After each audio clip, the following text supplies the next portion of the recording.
Hello, everyone, and welcome back to English Practice Room. Today's episode is about daily routines and everyday life activities. This topic is extremely important because it is one of the first things people talk about when meeting someone new.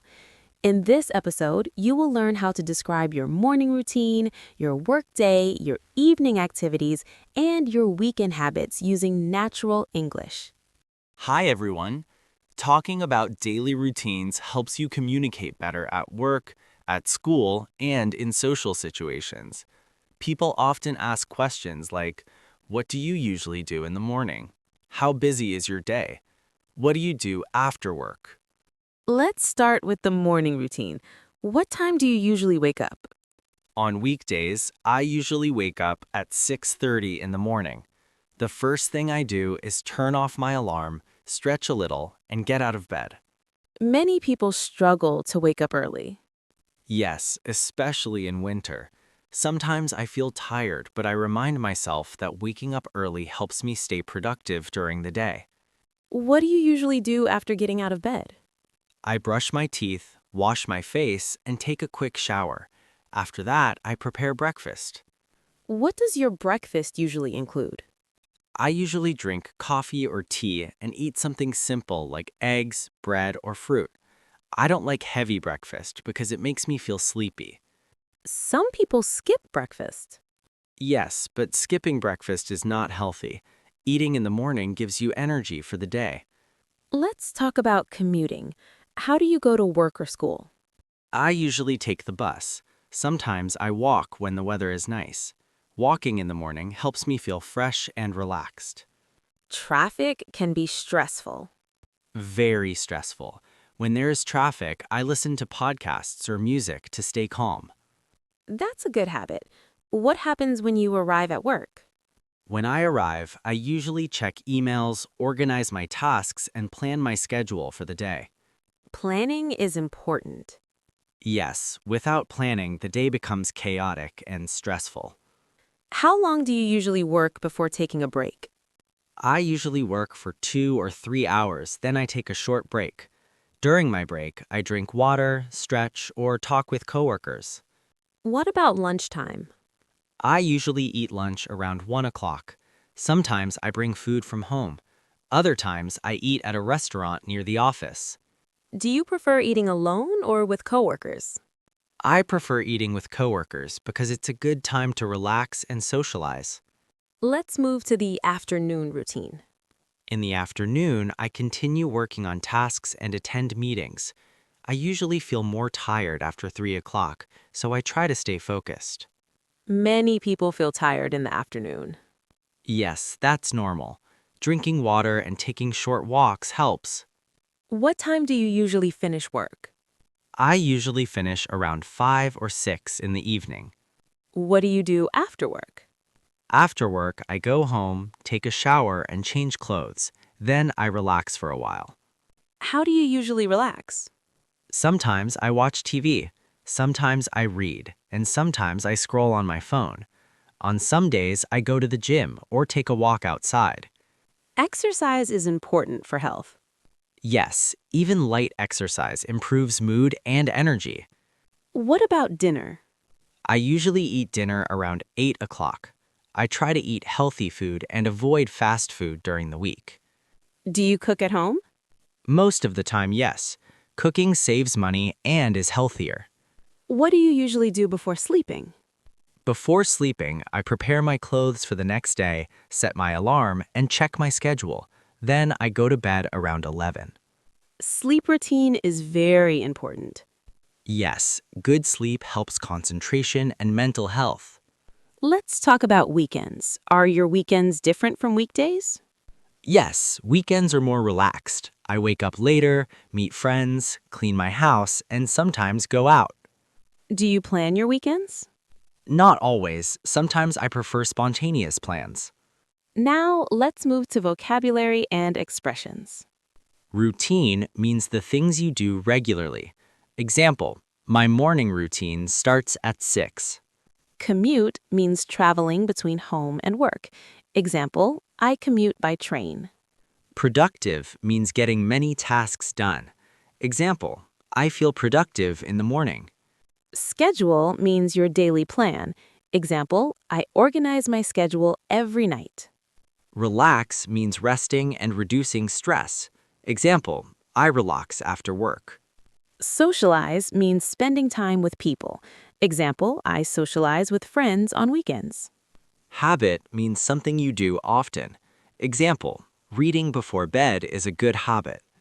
Now repeat after us. I wake up early. I wake up early. I commute to work. I commute to work. I take breaks. I take breaks. I relax in the evening. I relax in the evening. I go to bed late. I go to bed late. Now answer this question out loud. What do you usually do in the morning? You can say, I wake up early, have breakfast, and go to work. Try to create your own sentence. Excellent work. Talking about your daily routine is a great way to improve your English. Practice this topic every day. Thank you for listening to English Practice Room. See you in the next episode.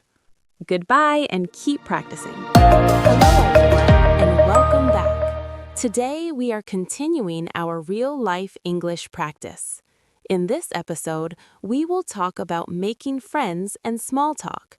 Small talk is very important because it helps you start conversations, build connections, and feel more comfortable when meeting new people. Hi, everyone. Many English learners feel nervous when talking to strangers. They don't know how to start a conversation or what to say after hello. Learning small talk will help you sound more natural and confident. Let's start with meeting someone for the first time. Imagine you meet a new colleague at work. What would you say? I would say, "Hi, nice to meet you. My name is Alex. What's your name?" That's simple and polite. After introducing yourself, what can you say next? You can ask easy questions like, "Where are you from? How long have you been working here?" Or, "What do you do in your free time?" These questions help keep the conversation going. Yes, and they show interest in the other person. Let's talk about small talk topics. What are safe topics for small talk? Weather is the most common topic. You can say, "It's really hot today, isn't it?" Or, "The weather is nice today." People also talk about work. Yes, for example, "Is today busy for you?" Or, "How is your day going?" What about hobbies? Hobbies are great for building friendships. You can ask, "What do you like to do in your free time?" Or, "Do you like sports or movies?" Let's imagine a real situation. You are waiting in line at a coffee shop. Okay. What would you say to start a conversation? I could say, "This place is always crowded." Or, "Have you tried the coffee here?" That sounds natural. Yes, simple comments can start good conversations. Now let's talk about listening. Why is listening important in small talk? Because good conversation is not only talking, it's also listening and responding. When you listen carefully, you can ask better questions. That's true. People like to feel heard. Yes, you can show listening by saying, "That's interesting." "Really? I see." Or, "That sounds nice." Let's move to body language. Body language is very important. Smiling, eye contact, and open posture make you look friendly and confident. Crossed arms can look negative. Yes, it can look closed or uninterested. Now let's talk about ending conversations politely. You can say, "It was nice talking to you." Or, "I need to go now, but let's talk again later." That sounds polite and natural. Yes, ending conversations properly leaves a good impression. Now let's move to vocabulary. Small talk means light conversation about simple topics. Example, "We made small talk while waiting." Introduce means to say your name and meet someone. Example, let me introduce myself. Crowded means many people in one place. Example, "The cafe is crowded." Polite means respectful and kind. Example, she is very polite. Confident means feeling sure about yourself. Example, he sounds confident when speaking. Friendly means kind and easy to talk to. Example, the staff is friendly.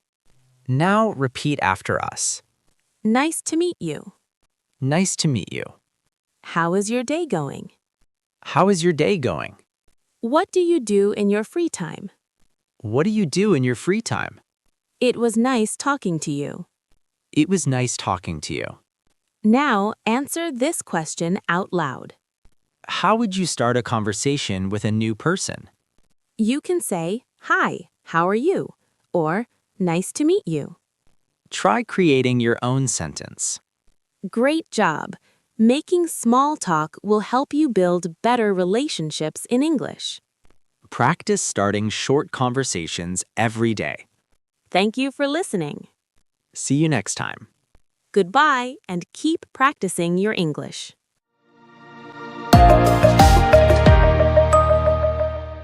Hello, everyone, and welcome back. In this episode, we will talk about how to handle problems and make complaints politely in English. This is a very important skill because problems happen every day. You may have issues with delivery, internet, hotels, restaurants, or customer service. Hi, everyone. Many learners feel uncomfortable complaining because they are afraid of sounding rude, but you can complain politely and professionally in English. Let's start with a simple situation. You ordered food, but the order is wrong. What would you say? I would say, "Excuse me, I think there is a mistake with my order." That sounds polite. Yes, starting with "excuse me" makes the conversation more respectful. What if your internet is not working? I can say, "Hello, my internet connection has been very slow today. Could you please help me?" That is calm and professional. Yes, when you stay calm, people are more willing to help you. Let's talk about tone of voice. Tone of voice is very important. Speaking loudly or aggressively makes situations worse. Speaking calmly helps solve problems faster. Let's imagine a hotel situation. Your room is noisy. I would say, "Excuse me, my room is very noisy. Is it possible to change rooms?" That sounds natural and polite. Yes, asking politely increases your chances of getting help. What about late delivery? You can say, "My package was supposed to arrive today, but I haven't received it yet." That sounds clear. Yes, being clear and specific helps customer service understands the problem. Now let's talk about problem solving. What should you do after explaining the problem? You should suggest a solution or ask for help. For example, "Can you refund me? Can you replace the product? Can you fix the issue?" That's a good strategy. Yes, complaining without asking for a solution is not effective. Let's practice another real-life example. Your taxi driver took the wrong route. I could say, "Excuse me, this doesn't seem like the right way. Could you check the map?" That sounds polite and respectful. Yes, respect helps avoid conflict. Now let's talk about customer service conversations. When calling customer service, you should introduce the problem clearly. For example, "Hello, I'm calling about an issue with my account." What if the problem is not solved quickly? You can say, "I understand, but I really need this problem fixed today." That is firm but polite. Yes, you can be firm without being rude. Now let's move to vocabulary. Complaint means telling someone about a problem. Example, "I made a complaint about the service." Refund means getting your money back. Example, they gave me a refund. Replace means giving a new product instead of a broken one. Example, "They replaced my phone." Issue means problem. Example, there's an issue with the system. Solution means a way to fix a problem. Example, "We found a solution." Customer service means helping customers. Example, customer service helped me. Now repeat after us. Excuse me, there's a problem. "Excuse me, there's a problem. Could you help me? Could you help me?" I would like a refund. "I would like a refund." Can you fix this issue? "Can you fix this issue?" Now answer this question. What would you say if your order is late? You can say, my order is late. Could you check the status? Try to create your own sentence. Excellent job. Learning how to complain politely is very useful in daily life. Practice these phrases so you can use them confidently. Thank you for listening to English Practice Room. See you in the next episode. Goodbye and keep improving your English.